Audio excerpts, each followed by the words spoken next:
CM ಕುರ್ಚಿ ತಂಟೆಗೆ ಬಂದ್ರೆ ಉಗ್ರ ಹೋರಾಟ. ಡಿಕೆಶಿ ತಂತ್ರಕ್ಕೆ ಸಿದ್ದು ಟೀಮ್ ಪ್ರತಿತಂತ್ರ ರೆಡಿ. ಸಿಎಂ ಕುರ್ಚಿ ಆಸೆಗೆ ಬಿದ್ದ ಡಿಕೆಗೆ ಭಾರಿ ಆಘಾತ. ಸಿಎಂ ಕುರ್ಚಿಗಾಗಿ ಇದೀಗ ರಾಜ್ಯ ಕಾಂಗ್ರೆಸ್ನಲ್ಲಿ ಭಾರಿ ಕೋಲಾಹಲವೇ ನಡೆದು ಹೋಗುವ ಎಲ್ಲ ಸಾಧ್ಯತೆ ಇದೆ.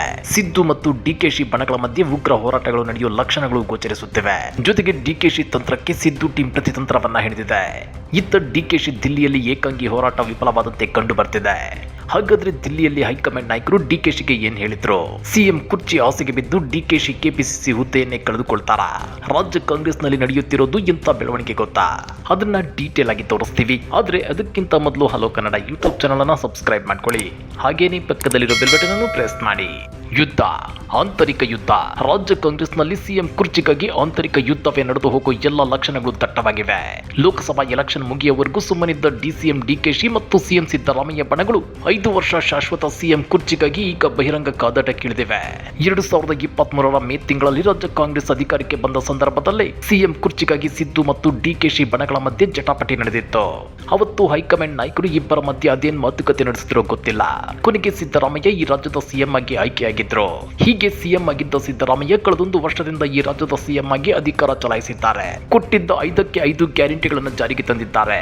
ಜೊತೆಗೆ ಕಳೆದ ಲೋಕಸಭಾ ಚುನಾವಣೆಯಲ್ಲಿ ಕಾಂಗ್ರೆಸ್ ಪಕ್ಷಕ್ಕೆ 9 ಎಂಪಿ ಸೀಟುಗಳನ್ನು ಗೆಲ್ಲಿಸಿಕೊಟ್ಟಿದ್ದಾರೆ. ಆದ್ರೆ ಲೋಕಸಭಾ ಎಲೆಕ್ಷನ್ ಮುಗಿದಿದ್ದೇ ತಡ ಸಿದ್ದು ಟೀಮ್ 3 ಡಿಸಿಎಂ ಹುದ್ದೆಗಳ ಸೃಷ್ಟಿಗಾಗಿ ಪಟ್ಟು ಹಿಡಿದಿತ್ತು. ಇದು ಸಿಎಂ ಹುದ್ದೆ ಮೇಲೆ ಕಣ್ಣಿಟ್ಟಿದ್ದ ಡಿಕೆಶಿಗೆ ಬಿಸಿತುಪ್ಪವಾಗಿ ಪರಿಣಮಿಸಿತ್ತು. ಆದ್ರೆ ಅದ್ಯಾವಾಗ 3 ಡಿಸಿಎಂ ಹುದ್ದೆಗಳ ಸೃಷ್ಟಿ ಆಗಬೇಕು ಅನ್ನೋ ಕೂಗು ಮತ್ತಷ್ಟು ಹೆಚ್ಚಾಯಿತು. ಆಗ ಡಿಕೆಶಿ ಆಪ್ತರು ಡಿಕೆಶಿನ ಮೊದಲು ಸಿಎಂ ಮಾಡಿ ಆಮೇಲೆ ಎಷ್ಟು ಡಿಸಿಎಂ ಬೇಕಾದ್ರೂ ಮಾಡಿಕೊಳ್ಳಲಿ ಅಂತೇಳಿ ತಿರುಗೇಟನ್ನ ಕೊಟ್ಟಿದ್ರು. ಮತ್ತೊಂದು ಕಡೆ ಒಕ್ಕಲಿಗ ಸ್ವಾಮೀಜಿ ಸಿದ್ದು ಸಿಎಂ ಪಟ್ಟವನ್ನ ಡಿಕೆಶಿಗೆ ಬಿಟ್ಟು ಕೊಡಬೇಕು ಅಂತ ಹೇಳಿದ್ರು. ಇದು ಉರಿಯೋ ಬೆಂಕಿಗೆ ಪೆಟ್ರೋಲ್ ಸುರಿದಂತಾಗಿತ್ತು. ಅಲ್ಲಿಯವರೆಗೂ 3 ಡಿಸಿಎಂ ಹುದ್ದೆಗಳ ಸೃಷ್ಟಿಗೆ ಪಟ್ಟು ಹಿಡಿದಿದ್ದ ಸಿದ್ದು ಬಣ ಡಿಕೆಶಿ ಕೆಪಿಸಿಸಿ ಹುದ್ದೆಯನ್ನ ಬೇರೆಯವರಿಗೆ ಬಿಟ್ಟು ಕೊಡಬೇಕು ಅಂತೇಳಿ ಹೇಳಿಕೆಗಳನ್ನ ಕೊಡೋಕೆ ಮುಂದಾದ್ರು. ಅದರಲ್ಲೂ ಗೃಹ ಸಚಿವ ಡಾಕ್ಟರ್ ಜಿ ಪರಮೇಶ್ವರ್ ಅವರು ಕೊಟ್ಟ ಹೇಳಿಕೆ ಡಿಕೆಶಿ ಕೆಪಿಸಿಸಿ ಹುದ್ದೆಗೆ ಕೊಡಲಿ ಪೆಟ್ಟನ್ನ ಕೊಟ್ಟಿದೆ. ಡಿಕೆಶಿಗೆ ಬೆಂಗಳೂರು ನಗರಾಭಿವೃದ್ಧಿ ಸಚಿವ ಜಲಸಂಪನ್ಮೂಲ ಖಾತೆ ಜೊತೆಗೆ ಡಿಸಿಎಂ ಹುದ್ದೆಗಳನ್ನು ಕೊಡಲಾಗಿದೆ. ಇದರ ಮೇಲೂ ಅವರಿಗೆ ಕೆಪಿಸಿಸಿ ಅಧ್ಯಕ್ಷ ಹುದ್ದೆ ನೀಡಲಾಗಿದೆ. ಹೀಗಾಗಿ ಕೆಪಿಸಿಸಿ ಅಧ್ಯಕ್ಷ ಹುದ್ದೆಯನ್ನ ಡಿಕೆಶಿ ಬೇರೆಯವರಿಗೆ ಬಿಟ್ಟು ಕೊಡೋದು ಒಳಿತು ಅಂತ ಹೇಳಿದ್ದಾರೆ. ಇದೆಲ್ಲ ಒಂದು ಕಡೆಯಾದ್ರೆ ಡಿಕೆಶಿಯಿಂದ ಪಡೆಯೋ ಕೆಪಿಸಿಸಿ ಹುದ್ದೆಯನ್ನ ಸಿದ್ದು ಆಪ್ತರಿಗೆ ಕೊಡ್ತಾರೆ ಅನ್ನೋ ಮಾತುಗಳು ಇದೀಗ ದಟ್ಟವಾಗಿ ಕೇಳಿ ಬರ್ತಿವೆ. ಇದು ಡಿಸಿಎಂ ಡಿಕೆಶಿ ನಿದ್ದೆಗೆಡಿಸಿದ್ದು ಸಿಎಂ ಹುದ್ದೆಯ ಆಸೆಗೆ ಬಿದ್ದು ಡಿಕೆಶಿ ಕೆಪಿಸಿಸಿ ಕುರ್ಚಿಯನ್ನ ಕಳೆದುಕೊಳ್ಳೋ ಇಕ್ಕಟ್ಟಿಗೆ ಸಿಲುಕಿದ್ದಾರೆ. ನಿಮಗೆ ಗೊತ್ತಿರಲಿ, ಕೆಪಿಸಿಸಿ ಅಧ್ಯಕ್ಷರ ಬದಲಾವಣೆಗೆ ಕಾಂಗ್ರೆಸ್ ಹೈಕಮಾಂಡ್ ಈಗಾಗಲೇ ಒಲವು ತೋರಿಸಿದೆ. ಈ ಹಿನ್ನೆಲೆಯಲ್ಲಿ ತನ್ನ ಆಪ್ತರಿಗೆ ಅಧ್ಯಕ್ಷ ಸ್ಥಾನ ಕೊಡಿಸಲು ಸಿಎಂ ಸಿದ್ದರಾಮಯ್ಯ ಪ್ಲಾನ್ ಮಾಡುತ್ತಿದ್ದಾರೆ ಎನ್ನಲಾಗುತ್ತಿದೆ. ತಮ್ಮ ಆಪ್ತರಾದ ಸತೀಶ್ ಜಾರಕಿಹೊಳಿ, ಎಂಬಿ ಪಾಟೀಲ್ ಹಾಗೂ ಈಶ್ವರ್ ಖಂಡ್ರೆ ಪೈಕಿ ಒಬ್ಬರ ಹೆಸರನ್ನು ಪ್ರಸ್ತಾಪಿಸಲು ಸಿಎಂ ಒಲವು ತೋರಿಸಿದ್ದಾರಂತೆ. ಒಂದೊಂದು ಕೋಟದ ಒಬ್ಬೊಬ್ಬ ಸಚಿವರ ಹೆಸರನ್ನು ಪ್ರಸ್ತಾಪಿಸಲು ಸಿದ್ದರಾಮಯ್ಯ ಯೋಜನೆ ಹಾಕಿಕೊಂಡಿದ್ದಾರೆ ಎನ್ನಲಾಗ್ತಿದೆ. ಅಹಿಂದ ಕೋಟಾದಡಿ ಸಚಿವ ಸತೀಶ್ ಜಾರಕಿಹೊಳಿ, ವೀರಶೈವ ಲಿಂಗಾಯತ ಕೋಟಾದಡಿ ಸಚಿವ ಎಂಬಿ ಪಾಟೀಲ್ ಅಥವಾ ಸಚಿವ ಈಶ್ವರ್ ಖಂಡ್ರೆ ಹೆಸರು ಶಿಫಾರಸು ಮಾಡಲು ಸಿದ್ದರಾಮಯ್ಯ ಚಿಂತನೆ ನಡೆಸಿದ್ದಾರಂತೆ. ಪ್ರಮುಖವಾಗಿ ಈ ಮೂವರು ಪಕ್ಷ ಸಂಘಟನೆಯಲ್ಲಿ ಗುರುತಿಸಿಕೊಂಡವರು. ಕೆಪಿಸಿಸಿ ಕಾರ್ಯಾಧ್ಯಕ್ಷರಾಗಿ ಸೇವೆ ಸಲ್ಲಿಸಿದ್ದ ಈಶ್ವರ್ ಖಂಡ್ರೆ, ಪ್ರಚಾರ ಸಮಿತಿ ಅಧ್ಯಕ್ಷರಾಗಿ ಕೆಲಸ ಮಾಡಿದ್ದ ಎಂಬಿ ಪಾಟೀಲ್ಗೆ ಪಕ್ಷ ಸಂಘಟನೆ ಅನುಭವ ಇದೆ ಅನ್ನೋದು ಪ್ಲಸ್ ಪಾಯಿಂಟ್. ಒಂದು ವೇಳೆ ಮಲ್ಲಿಕಾರ್ಜುನ್ ಖರ್ಗೆ ಅಥವಾ ಡಿಕೆ ಶಿವಕುಮಾರ್ ಬಣದಲ್ಲಿ ಗುರುತಿಸಿಕೊಂಡವರು ಅಧ್ಯಕ್ಷರಾದರೆ ಆಡಳಿತದಲ್ಲಿ ಅವರದ್ದೇ ಕಂಟ್ರೋಲ್ ಬಂದು ತಮ್ಮ ಶಕ್ತಿ ಕುಂದಬಹುದು ಅನ್ನೋದು ಸಿದ್ದರಾಮಯ್ಯನವರ ಲೆಕ್ಕಾಚಾರ ಎನ್ನಲಾಗ್ತಿದೆ.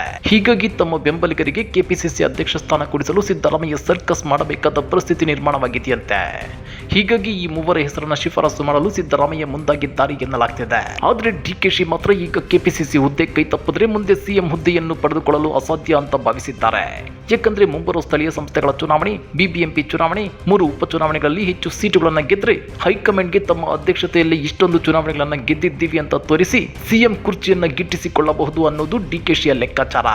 ಇದೇ ಕಾರಣಕ್ಕೆ ಇವತ್ತು ಬೆಳಗ್ಗೆ 11 ಗಂಟೆಗೆ ಕೆಪಿಸಿಸಿ ಕಚೇರಿಯಲ್ಲಿ 190 ಪದಾಧಿಕಾರಿಗಳಿಗೂ ಡಿಕೆಶಿ ಆಹ್ವಾನ ನೀಡಿದ್ದಾರೆ. ಡಿಕೆ ಶಿವಕುಮಾರ್ ಅಧ್ಯಕ್ಷ ಸ್ಥಾನ ವಹಿಸಿಕೊಂಡ ಬಳಿಕ ಪಕ್ಷ ಕಟ್ಟಿರುವ ಬಗ್ಗೆ ಸಭೆಯಲ್ಲಿ ಚರ್ಚೆ ನಡೆಯುವ ಸಾಧ್ಯತೆ ಇದೆ. ಅಲ್ಲದೆ ಅವರ ಸಾಧನೆಯ ಕುರಿತು ಕಿರುಚಿತ್ರ ಪ್ರದರ್ಶನವೂ ನಡೆಯಲಿದೆ ಅಂತೇಳಿ ಕಾಂಗ್ರೆಸ್ ಮೂಲಗಳು ಹೇಳಿವೆ. ಮತ್ತೊಂದು ಕಡೆ ಸಿದ್ದರಾಮಯ್ಯನವರ ನಾಯಕತ್ವ ಬದಲಾದರೆ ರಾಜ್ಯಾದ್ಯಂತ ಹೋರಾಟ ನಡೆಸುವುದಾಗಿ ಅಹಿಂದ ಸಂಘಟನೆಗಳು ಅಖಾಡಕ್ಕಿಳಿದಿವೆ.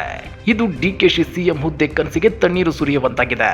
ಅದೇನೇ ಇದ್ರೂ ಸಿಎಂ ಹುದ್ದೆ ಮೇಲೆ ಕಣ್ಣಿಟ್ಟಿದ್ದ ಡಿಕೆಶಿ ಇದೀಗ ತಮ್ಮ ಕೆಪಿಸಿಸಿ ಹುದ್ದೆಯನ್ನ ಕಳೆದುಕೊಳ್ಳುವಂತಾಗಿರೋದು ನಿಜಕ್ಕೂ ವಿಪರ್ಯಾಸ.